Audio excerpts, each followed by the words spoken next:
আন্ডার-17 football প্রতিযোগিতা থেকে ফিরে আসা খেলোয়াড়দের এলাকায় ভব্য সংবর্ধনা। আন্ডার-17 জাতীয় মহিলা ফুটবল প্রতিযোগিতায় অংশগ্রহণ করে ফিরে আসা দুই মহিলা ফুটবলারকে ঘিরে জামুরিয়া অঞ্চলে চলছে জোরদার সংবর্ধনা। শুক্রবার রানীশাহের ও বেদবাদ ঝোরজাঙ্কি এলাকায় স্থানীয় মানুষজন উষ্ণ অভ্যর্থনা জানিয়ে তাদের সংবর্ধনা দেন, পাশাপাশি উপহার ও আর্থিক সহযোগিতার মাধ্যমে খেলোয়াড়দের সম্মানিত করা হয়। জানা যায়, অন্ধ্রপ্রদেশের অনন্তপুরে 19 নভেম্বর থেকে 7 ডিসেম্বর পর্যন্ত অনুষ্ঠিত হয় আন্ডার-17 জাতীয় মহিলা ফুটবল চ্যাম্পিয়নশিপ। এই প্রতিযোগিতায় পশ্চিমবঙ্গ আন্ডার-17 মহিলা দল দুর্দান্ত পারফরমেন্স করে ফাইনালে পৌঁছয়। ফাইনাল ম্যাচ মণিপুর ও পশ্চিমবঙ্গ মুখোমুখি হয়, যেখানে মণিপুর পশ্চিমবঙ্গকে 9-0 করে পরাজিত করে শিরোপা জেতে। ফলাফল যাই হোক, পশ্চিম বর্ধমান জেলা থেকে দুই প্রতিভাবান নারী ফুটবলার এই মর্যাদাপূর্ণ প্রতিযোগিতায় অংশ নিয়ে এলাকার নাম উজ্জ্বল করেছেন। প্রতিযোগিতা শেষে বাড়ি ফেরার পর তাদের সংবর্ধনা জানাতে উৎসাহ ও আনন্দে ভরপুর ছিল স্থানীয় মানুষজন। উপহার, শুভেচ্ছা ও সম্মানের মাধ্যমে তাদেরই সাফল্যকে অভিনন্দন জানানো হয়।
আমি আজ খেলছি, আমার স্যার আছে নীলু দাদা, তিনি আমাদের পেছনে অনেক কষ্ট করে আমাদেরকে প্র্যাকটিস করে, তিনি কাজে যান, আবার আমাদের অনেক সাহায্য করে।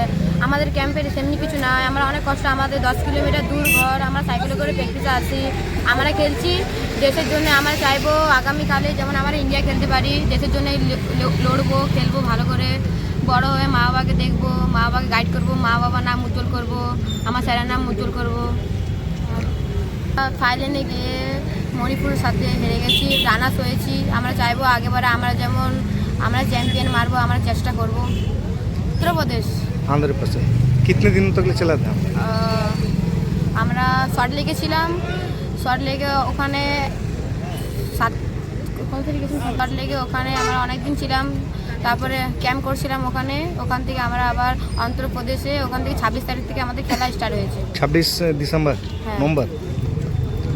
ঠিক আছে, কি নাম আপনার? মমিতা মাঝি। যে আমরা বেঙ্গল খেলতে পেরেছি, আমাদের কাকু যে আমাদেরকে প্র্যাকটিস করায়, আর মা বাবা অনেক সাপোর্ট করেছে বলে আমরা আজকে বেঙ্গল খেলতে পেরেছি। সেমিফাইনালে আমরা টাইব্রেকারে জিতে ফাইনালে উঠি, ফাইনালে মণিপুরের সঙ্গে রানার্স আপ হয়।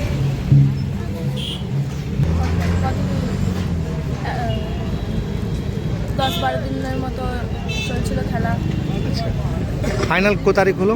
ফাইনাল 7 তারিখ, 7 ডিসেম্বর। কি নাম আপনার? আমার নাম কুসুম ওরান, বাসিন্দা? বানপুরে থাকি। বানপুর। এই জয়জাঙ্কি গ্রাম থেকে একটা মেয়ে 2024-এ ও আমার এখানে প্র্যাকটিসে আসে, এবং 2024-এ প্র্যাকটিস আসে, খুবই কষ্ট করে মেয়েটা প্র্যাকটিসে আসতো। তো ওকে আমরা একটাই করেছিলাম, দেখো বাবু, যে ফুটবল একটা ইচ্ছে হয়, যে ফুটবলের 3 প্রকারের খেলা, একটা কেউ টাইম পাসের জন্য, একটা কেউ মানে দেখাবার জন্য, আর একটা ফুটবল নিজেকে একটা লাইফের জন্য। ও বলেছিল, স্যার আমি লাইফের জন্য খেলছি। মেয়েটা 1 বছরে যা পরিশ্রম করেছে, প্রচুর খেটেছে, হ্যাঁ। আর আমি আশা করেছিলাম আমার এই মেয়েটা মানে আমার নাম একটা উজ্জ্বল করবে, আমাদের ক্যাম্পের নাম উজ্জ্বল করবে। মেয়েটা বলেছিল, হ্যাঁ স্যার আমি উজ্জ্বল করব। আমি যেইটুকু দিনরাত ওকে আমি একটাই কথা বলেছিলাম, তোকে আমাকে টাইম দিতে হবে। স্যার অবশ্যই তোমাকে টাইম দেবো। আমি দিনরাত এক করেও মেয়েটা প্র্যাকটিস করেছিল, না খেয়ে না দে ও আমার এখানে প্র্যাকটিস আসতো। একটা 10 কিলোমিটার সাইকেল চালানো মেয়েদের, সকাল ভোরে ও বেরিয়ে যেত 4টার সময়, আমার এখানে পৌঁছাতো 6টার সময়। ওই 6টায় না খেয়ে দিয়ে মেয়েটা প্র্যাকটিস করেছে। বাট ওইখান থেকে প্র্যাকটিস করালাম, প্র্যাকটিস করাতে করাতে আমার একটা ইচ্ছে হলো যে মেয়েটাকে একটা ট্রালে পাঠায়। আমাদের কলকাতা মাঠে ট্রাল থাকে, ডিসেম্বর একটা ট্রাল থাকে, আগস্ট মাসে ট্রাল দিয়েছিলাম। ওইখানে আমাদের সিলেকশন হয়েছিলাম। সিলেকশন হওয়ার পরে ফির ও বাড়ি চলে এসেছিলো। ওইখান থেকে বাড়ি আসার পরে ওইখানে তারপর যখন ওদের ক্যাম্প বসে, ক্যাম্পে মেয়েটাকে ডেকেছিল। ক্যাম্পে ওকে আমি একটাই রিকোয়েস্ট করেছিলাম, বাবু এটা তোমার ফার্স্ট ট্রায়ালে তোমাকে সাকসেস হতে হবে, আর তোমাকে আমার একটা নাম রাখতে হবে। সেই মেয়েটা খেলেছে এবং ফার্স্ট 11-এ জায়গা করেছে, আর মেয়েটা নিজের 100% গেম দিয়েছে। যেহেতু মেয়েটা ইন্ডিয়ার জন্য, আমরা সেমিফাইনাল অবধি শুনেছিলাম যে ও ইন্ডিয়ার জন্য ISL-এর জন্য ওর নাম ছিল। প্লাস মেয়েটা একটাই দুঃখ যে ফাইনালে ও চোট নেওয়ার পরে আর ইনজুরি প্লেয়ার ওইখানে এন্ট্রি হয়নি। তারপর ওইখান থেকে আমরা খেলে এসে আমাদের মেয়েদেরকে একটা যা গ্রামে একটা আনন্দ করে আমাদেরকে সহযোগিতা জানিয়েছে, খুবই ভালো লাগছে। আজ মেয়েরা একটা নিজেরও নাম উজ্জ্বল করছে, প্লাস আমাদের একাডেমিরও নাম উজ্জ্বল করছে, প্লাস একটা গ্রামের নামও উজ্জ্বল করছে, প্লাস মেয়েদেরকে গ্রামের লোক সাপোর্ট করে আজ সহযোগিতা জানাচ্ছে। খুবই আনন্দের কথা এটা। আমার নাম হচ্ছে নীলু কোড়া, আমাদের রানিসের গার্লস ফুটবল একাডেমি। আমাদের একাডেমি হচ্ছে আমাদের রানিসেরে। হ্যাঁ।